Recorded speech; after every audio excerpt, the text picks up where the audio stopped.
പീരുമേട് നിയോജക മണ്ഡലത്തിൽ ഒരു മാറ്റം ആവശ്യമാണെന്നും അതിനായി NDA സ്ഥാനാർത്ഥി രതീഷ് വരകുമലയെ വിജയിപ്പിക്കണമെന്നും കേന്ദ്രമന്ത്രി ജോർജ് കുര്യൻ. നരേന്ദ്രമോദിയുടെ വികസന പ്രവർത്തനങ്ങൾ ജനങ്ങളിൽ എത്താൻ കേരളത്തിൽ വരെ മാറ്റം ആവശ്യമാണെന്നും സ്ഥാനാർത്ഥിക്ക് എല്ലാ ആശംസകൾ നേരുന്നതായും അദ്ദേഹം പറഞ്ഞു.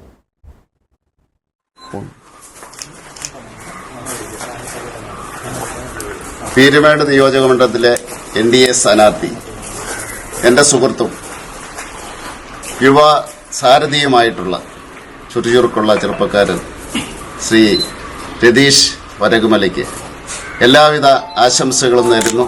നരേന്ദ്രമോദിയുടെ ആ വികസന പ്രവർത്തനം നടപ്പിലാക്കുന്നതിന് വേണ്ടി, കേരളത്തിലും മാറ്റം വരുത്തുന്നതിന് വേണ്ടി, വികസിത കേരളത്തിന് വേണ്ടി, വികസിത പീരുമേടിന് വേണ്ടി അദ്ദേഹത്തെ താമര ചിഹ്നത്തിൽ വോട്ട് ചെയ്ത് വിജയിപ്പിക്കണമെന്ന് അഭ്യർത്ഥിക്കുന്നു, അപേക്ഷിക്കുന്നു.